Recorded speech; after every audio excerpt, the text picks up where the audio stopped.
आज अंबाला जिले में डॉक्टर श्यामा प्रसाद मुखर्जी की 125वीं जयंती मनाने के लिए हम सब एकत्रित हुए हैं। आज हम जिस महान विभूति को याद करने के लिए एकत्रित हुए हैं, मुझे विषय दिया गया है कि डॉक्टर श्यामा प्रसाद मुखर्जी, जिन्होंने स्वतंत्र भारत में पहली बार उद्योग एवं आपूर्ति विभाग को संभाला, जो विपक्ष में होते हुए भी अपनी कर्तव्य निष्ठा, अपनी ईमानदारी, अपने परिश्रम के लिए जाने जाते थे। सरदार पटेल और महात्मा गांधी जी के कहने पर जवाहरलाल नेहरू जी ने उन्होंने अपने कैबिनेट में उनको उद्योग एवं आपूर्ति मंत्री बनाया। उद्योग एवं आपूर्ति मंत्री बनने के बाद 6 अप्रैल 1948 को, हालांकि उनका कार्यकाल केवल 2.5 साल का रहा, 6 अप्रैल 1948 को वो एक बहुत बड़ी औद्योगिक नीति स्वतंत्र भारत में पहली बार लेकर आए और उस नीति में उनके 4 प्रमुख बिंदु थे कि जिन बिंदुओं पर उन्होंने काम किया। 4 ऐसे विषय जिनके ऊपर आज हमारे प्रधानमंत्री मोदी जी भी काम कर रहे हैं कि रेल, किस तरीके से रेल का जाल बिछे पूरे भारत में, किस तरीके से हवाई जहाज, किस तरीके से एयरपोर्ट्स उपलब्ध हों, कैसे हम रक्षा उपकरणों में स्वतंत्र हों, कैसे हम परमाणु ऊर्जा में काम करें। और अगर आज आप देखोगे, प्रधानमंत्री नरेंद्र मोदी जी भी उसी तरीके से काम कर रहे हैं। आज वंदे भारत ट्रेन हो, चाहे पहली भारत की हाइड्रोजन ट्रेन हो, जिस ट्रेन को झंडी दिखाने के लिए 17 जुलाई को हमारे यशस्वी प्रधानमंत्री हमारे हरियाणा में जींद में सुबह 10 बजे आ रहे हैं। और उस कार्यक्रम में आने के लिए मैं सारी की सारी अंबाला की सरदारी को आज निमंत्रण देती हूं कि आप सभी 17 जुलाई को सुबह हाइड्रोजन ट्रेन, जो भारत की पहली ट्रेन है, वो हरियाणा की धरती से स्टार्ट हो रही है, उसमें आप सभी जींद में आमंत्रित हैं। उसी तरीके से जो श्यामा प्रसाद मुखर्जी ने एयरपोर्ट्स, विमान के लिए जो सोच रखी, आज मोदी जी का विजन है कि चप्पल पहनने वाला गरीब आदमी भी हवाई जहाज से सफर कर सके। जिस तरीके से बड़ी संख्या में उन्होंने एयरपोर्ट्स का पूरे के पूरे भारत में छोटे छोटे शहरों से जोड़ने का काम किया है, वो श्यामा प्रसाद मुखर्जी का ही विचार था। आज परमाणु ऊर्जा में किस तरीके से ग्रीन एनर्जी लेकर हम जा रहे हैं, वो भी श्यामा प्रसाद मुखर्जी का ही एक विचार था। और रक्षा के क्षेत्र में जिस तरीके से हम आत्मनिर्भर हो रहे हैं, कांग्रेस की सरकार ने इतने लंबे समय तक राज किया, लेकिन कमीशनें आती थी बहुत बड़ी संख्या में, बहुत बड़ी अमाउंट में, तो उन्होंने भारत को रक्षा के क्षेत्र में कभी आत्मनिर्भर होने नहीं दिया। लेकिन आज मोदी जी के प्रयासों से 65% रक्षा उपकरण हमने भारत में ही बनाने शुरू करे हैं। और आज हम केवल रक्षा उपकरण बनाने वाले देश नहीं हैं, आज हम अपनी जरूरतें भी पूरे कर रहे हैं और विदेशों में उन सामान को निर्यात भी कर रहे हैं। तो ये जो विचार था आत्मनिर्भरता का, ये श्यामा प्रसाद मुखर्जी की देन थी। अंग्रेजों ने लंबे समय तक देश को स्वतंत्र रखा और साथ ही साथ उन्होंने देश को पैरों पर खड़े होने नहीं दिया। वो रॉ मटेरियल, कच्चा सामान भी हमारा था और बना हुआ सामान भी भारत में आता था। सारा का सारा सामान बाहर लेकर जाते थे। उद्योग को यहाँ उन्होंने पनपने नहीं दिया।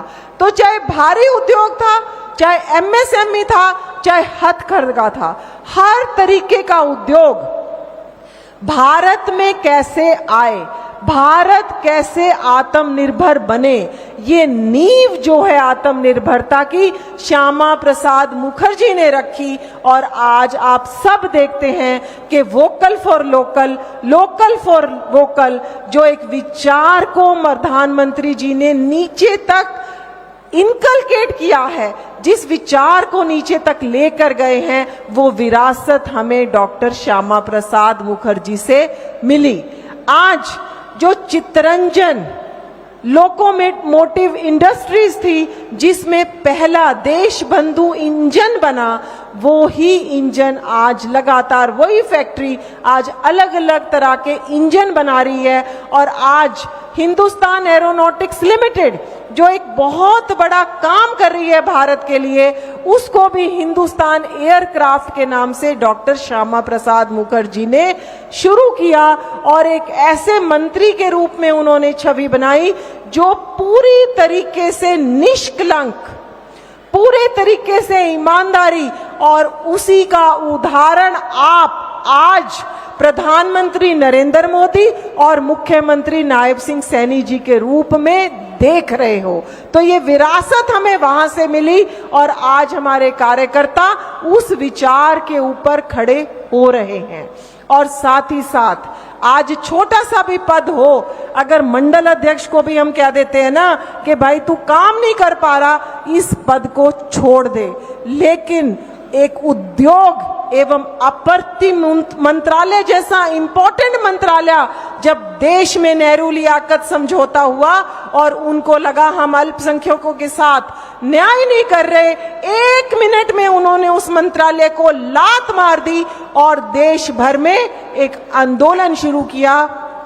तो एक ऐसा विचार डॉक्टर श्यामा प्रसाद मुखर्जी हमें देकर गए। और उसके बाद एक दूसरा विषय मैं आप सबके सामने रखना चाहूंगी, SIR, special intensive revision, voter list का गहन पुनर्निरीक्षण। आज पूरे के पूरे हरियाणा में SIR की प्रक्रिया चालू है। 50% के करीब काम हम लोग कर चुके हैं, लेकिन आज अंबाला जिले के इतनी बड़ी संख्या में कार्यकर्ता यहां पहुंचे हुए हैं। तो मेरी आप सबसे प्रार्थना है कि कोई भी कार्यकर्ता जनप्रतिनिधि से लेकर चुनाव लड़े हुए प्रत्याशी हों, हमारे पार्षद हों, हमारे सरपंच हों, प्रदेश में, जिले में, मंडल में काम करने वाले कार्यकर्ता हों, हर कार्यकर्ता को चिंता करनी चाहिए कि अगर मेरा बूथ हारा हुआ है तो उसके कारण क्या रहे। हमको चिंता करनी पड़ेगी कि हम हर बूथ पर हर रोज बैठे, अपनी वोटर लिस्ट 2002 की और 2024 की वोटर लिस्ट लेकर बैठे और उसमें टिक करें कि भारतीय जनता पार्टी के कार्यकर्ताओं की कितने परिवार हैं, हमारी विचारधारा के कितने परिवार हैं और हम सबकी वोट बन गई कि नहीं बन गई। क्योंकि आज हमारी वोटर लिस्ट शून्य है, आज हम में से किसी की भी वोट नहीं बनी हुई, voter list null and void है। जितने लोग अपना मत गणना फार्म भर के BLO को जमा कराएंगे, केवल उतने लोगों की वोट बनेगी, बाकियों की वोट घर बैठे हो सकता है ना बने। इसलिए हम सबको चिंता करनी है सबसे पहले कि मेरा फार्म जमा हुआ कि नहीं हुआ। मेरे बच्चे अगर विदेश में पढ़ रहे हैं, अगर विदेश में नौकरी करने गए हुए हैं, अगर हरियाणा के दूसरे किसी प्रदेश में, दूसरे किसी जिले में नौकरी कर रहे हैं, तो उन बच्चों की वोट ऑनलाइन बन जाएगी। आपको उन बच्चों की चिंता करनी चाहिए कि ऑनलाइन बच्चों ने फार्म भर के जमा करा दिया है या नहीं करा दिया। अगर हमारे परिवार में कोई बच्चा 18 साल से ऊपर का हुआ है, अगर हमारे घर में कोई पुत्र वधू आई है, तो हमको उसकी भी वोट बनाने की चिंता करनी है। साथ ही साथ अगर हमारे बूथ पर आप लिस्ट लेकर बैठो, क्योंकि पिछले कुछ वर्षों से मृत लोगों की वोट्स नहीं कटी हैं, उनकी भी वोट कटवाने का काम हमने करना है।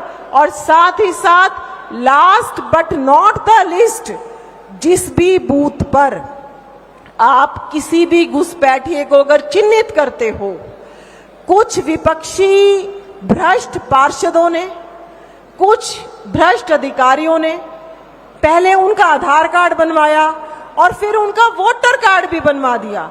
तो आज एक एक कार्यकर्ता को हर बूथ पर चिंता करनी पड़ेगी कि जो भारतीय नहीं है वो नहीं करेगा ये बात की चिंता कि मेरा विधायक कौन बनेगा, मेरा सांसद कौन बनेगा।